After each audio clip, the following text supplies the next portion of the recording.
have been receiving slips just now, suggesting they want to participate.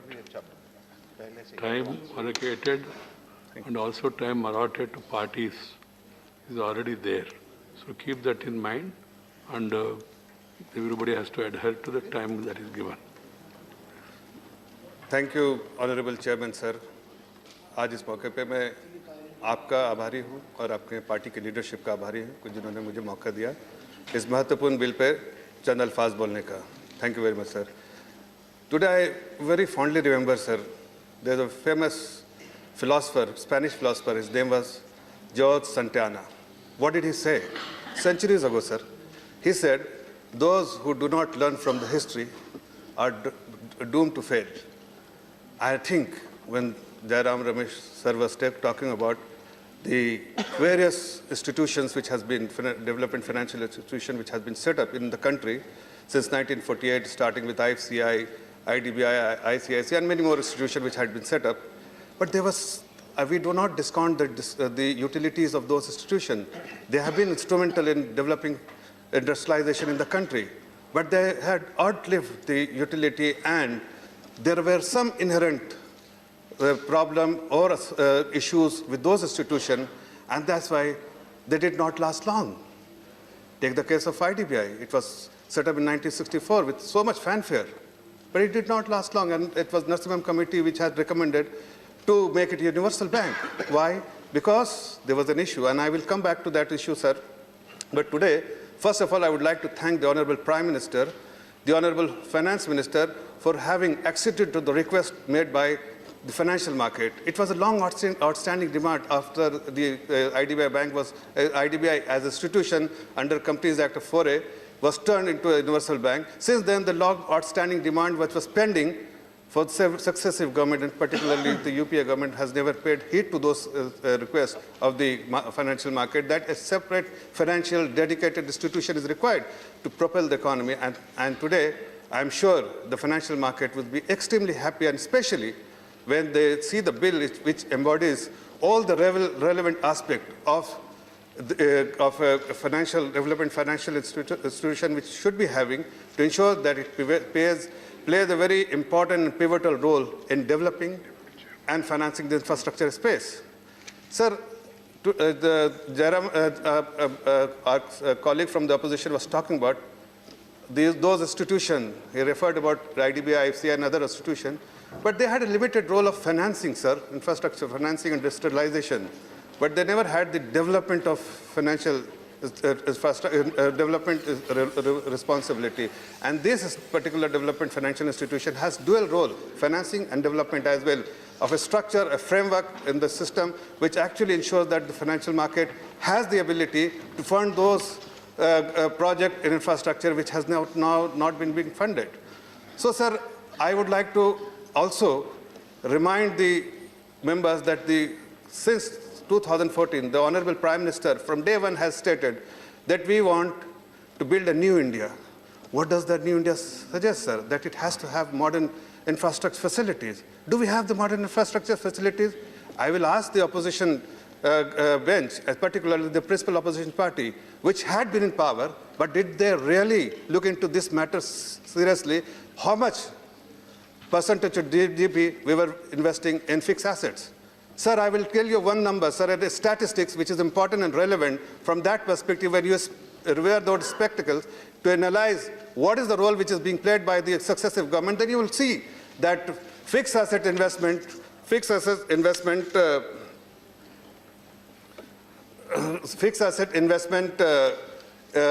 in case of in India, it is 30 or less than 30% of GDP, while if you see the various other countries in the world, particularly I'm talking about the developed and even developing countries, which has 45 to 50% of GDP is investment through fixed asset investment. When I say fixed asset investment, I do not mean the infrastructure investment.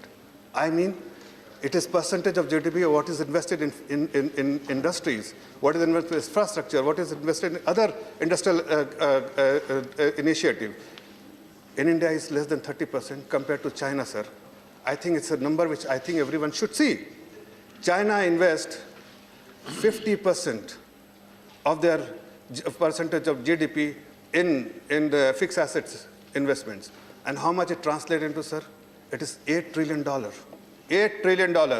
The number I think everybody must remember this $8 trillion. And out of with this $8 trillion, sir, 28% alone is invested in is infrastructure space, which is $22.6 trillion. Take the number in 2020, sir.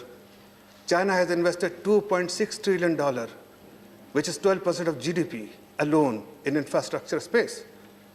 I think it is important for all of us to see what the Honorable Prime Minister wants. He wants to develop a modern infrastructure. How it can happen, sir, when we have a target of $5 trillion economy? Yesterday, I heard one of opposition member, I think he was talking about industrial investment growth, and I think it is important. I must mention those things. Sir, 100-meter sprint होता है और 400 metre जब होता है relay होता है, तो आपको जब वो सब कुछ एवरेज में बताते हैं, average of my UPA1, average of industrial investment growth, average of UPA2, I think, sir, it is important for all the members to know these important facts that जब रिले होता है तो एक आदमी दौड़ के बैटन दूसरे को देता है. उसी तरह 2004 में I will request everyone to see what was the industrial investment growth. Huda ji was yesterday saying industrial investment growth and credit growth had come off during Modi regime. And I will remind them, and I will tell them the number you must go and check. It is important for you to know the numbers, and it is important for you to analyze your own performance. In 2004, when we handed over the baton to UPA1, the industrial investment growth was 24%, sir. And I must tell you how it has come off. It has come off every year, every year. I can give you every year data. And I think I will request opposition bench to must go and analyze every year how it has come off. And eventually, sir, it has come from 100, speed of 100, आपकी speed हो गई 90, आपकी speed हो गई 5-7%.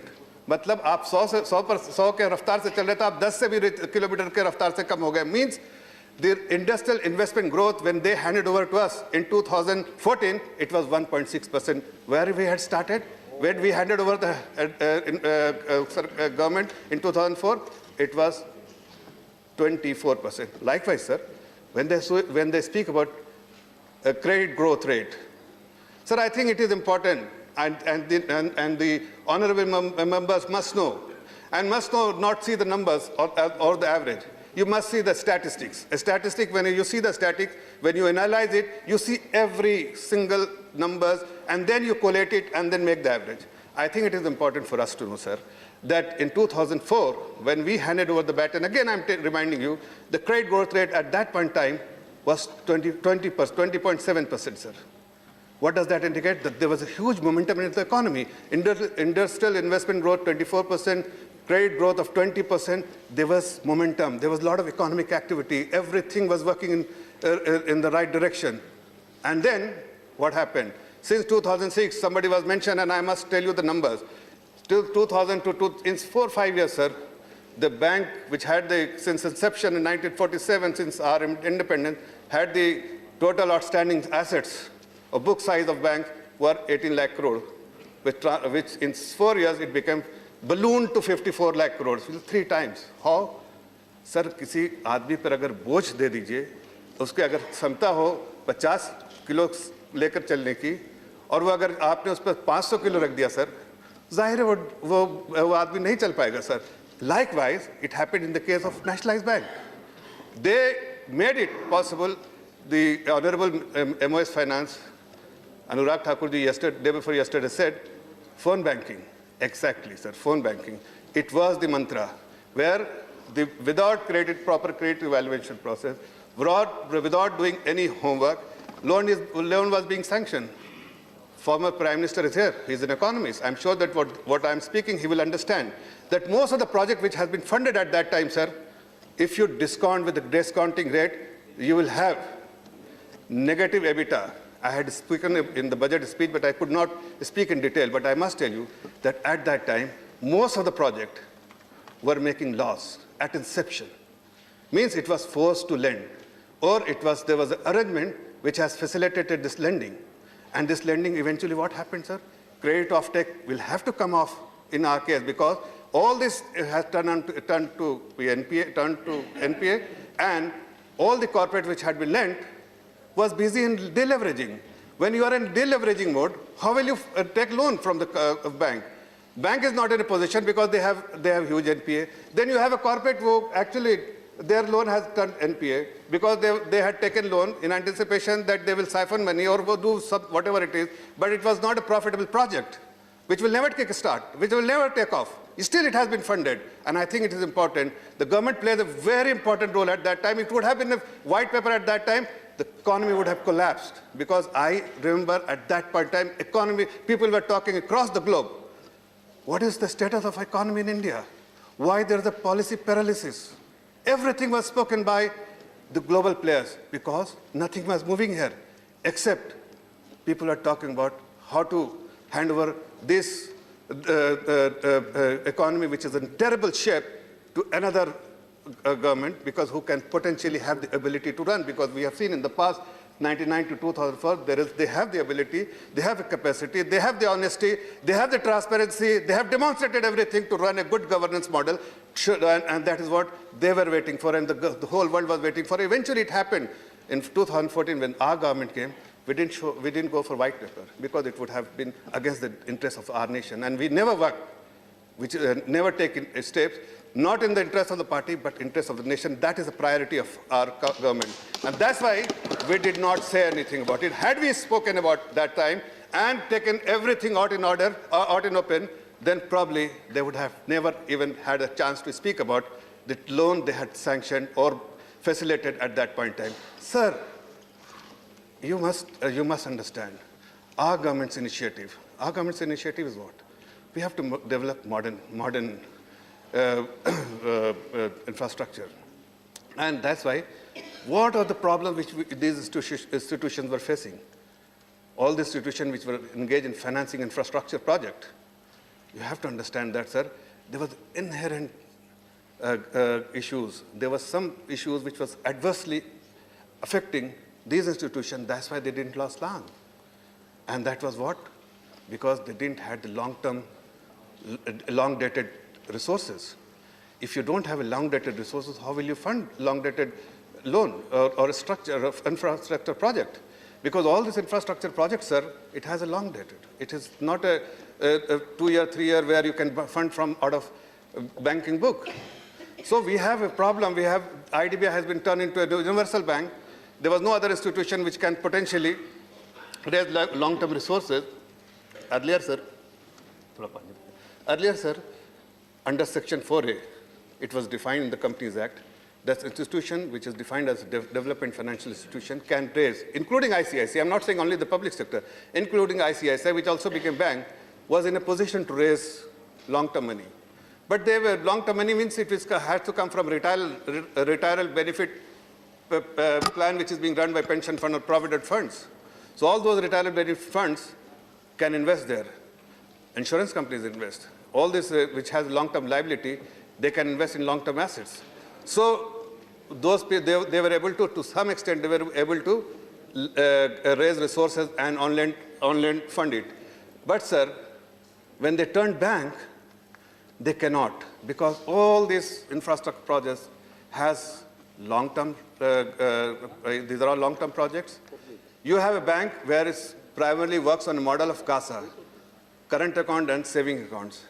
And then you have a time demand deposit, which is again running 1 to 3 years.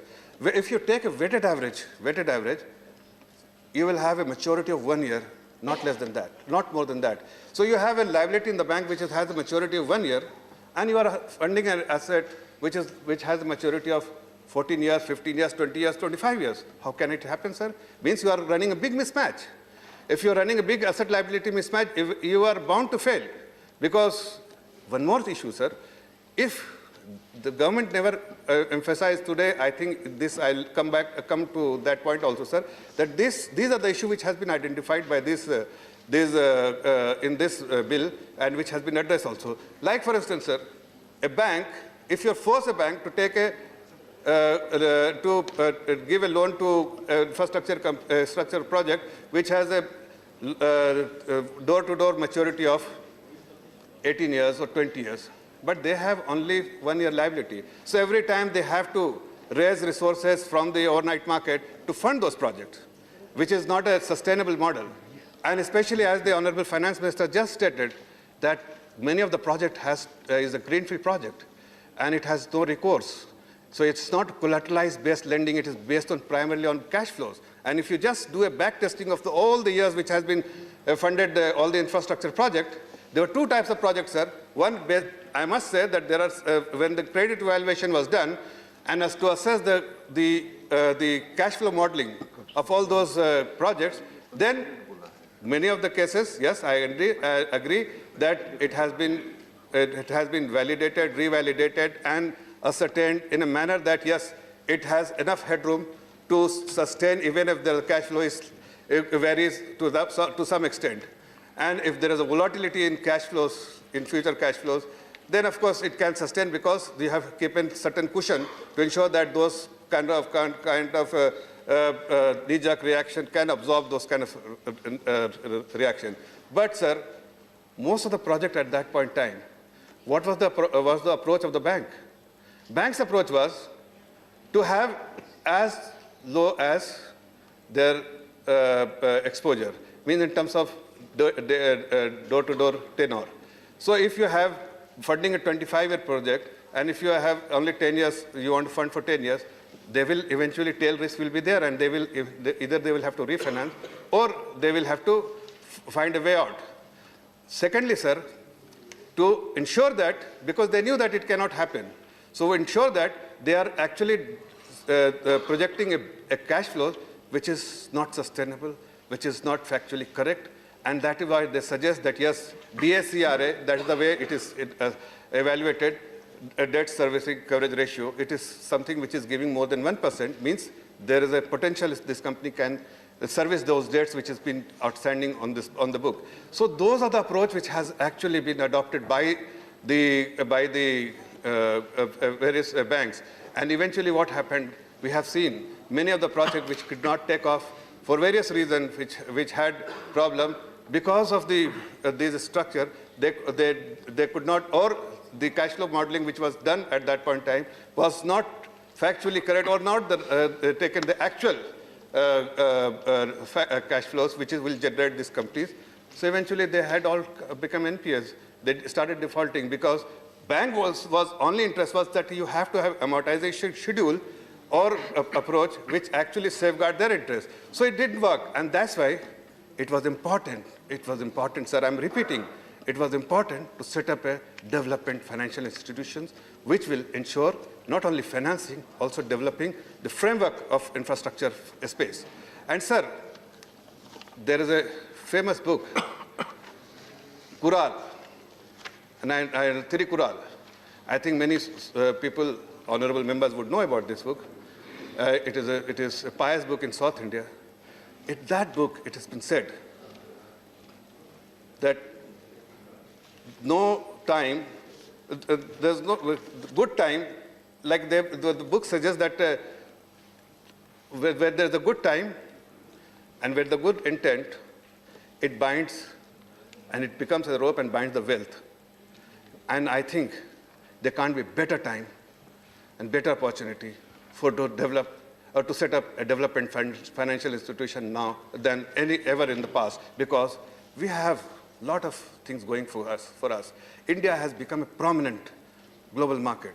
India has, yes, there are certain things which India needs to have, like the Honorable Finance Minister just mentioned about the bond market. Because if you just see globally, sir, unlike India, where the projects are being funded by who? Banks. There's no financial institution. In the absence of financial institutions, it's being funded by banks.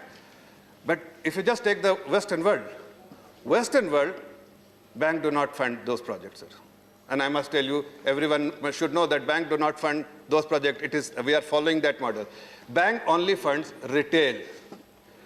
The long-term project is being funded by the capital market. We do not have a capital market, and that in the absence of those liquid capital market, bank is funding those projects. So government has envisaged this problem, and that's why the Honorable Finance Minister has spoken about it, that we need to develop. I think one of the honorable member has spoken how and what way it can be developed. Of course, they have failed to develop because it's not a today's demand.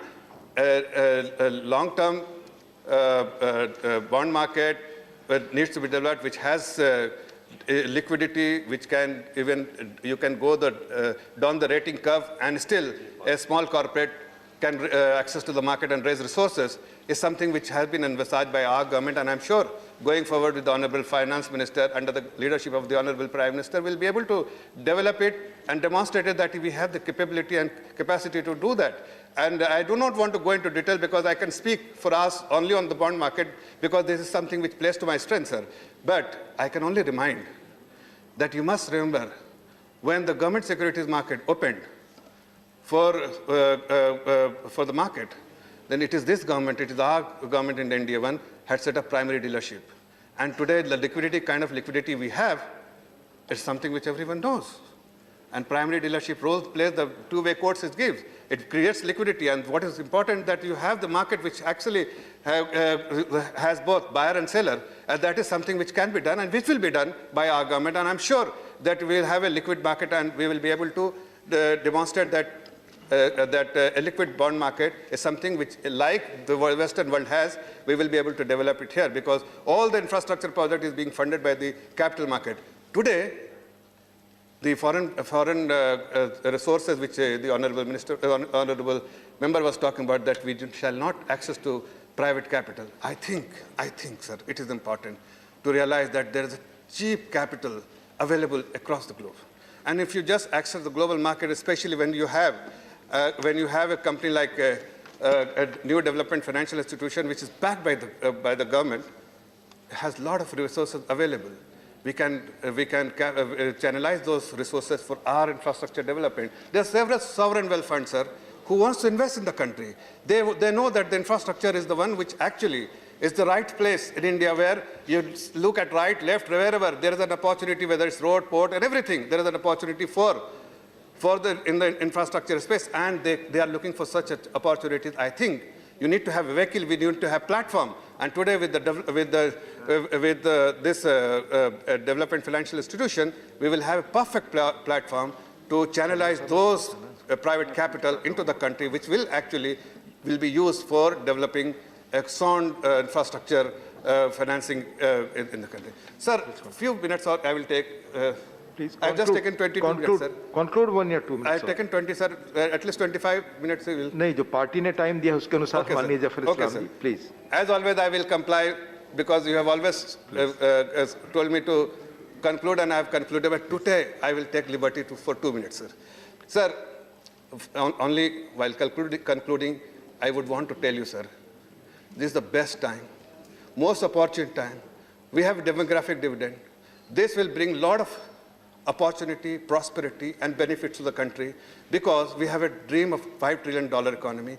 I'm sure that the Honorable Finance Minister would know at what CAGR rate we will be able to achieve by 2025. But at back of the envelope calculation, if I do, I see that 11%, if I continue to grow, we will be able to achieve $5 trillion economy. And I must tell you, sir, the momentum in this infrastructure, if we have, and the kind of investment which we have envisaged, Jairam Rameshji said paid up capital was of 1 lakh crore. I just want to correct him. Maybe by mistake he said paid up capital is only 20,000 crore. This authorized capital is 1 lakh crore. And on the top of that, government is also giving grant of 5,000 crore. And why government is giving grant? Because first, the tax saving which we have, they have a debt present value, they have calculated and assumed that 5,000 crore grant should be given to this organization. I don't know how it will be treated in the balance sheet, whether it will pass through P&L or it will sit as government security settled asset side, and the interest will be earned. All these things, modalities, I think financial. But one thing I just want to tell you, sir, that $5 trillion economy, modern assets, it is this government who has envisaged, will be able to deliver, because both in terms of the dream and both in terms of the leadership quality which we need, to take important and put Thank together you. important legislation has been Thank you, done, Manya and Zafar Islam ji. we'll be doing to ensure that Thank this you. is done. Thank you very much for the opportunity, sir.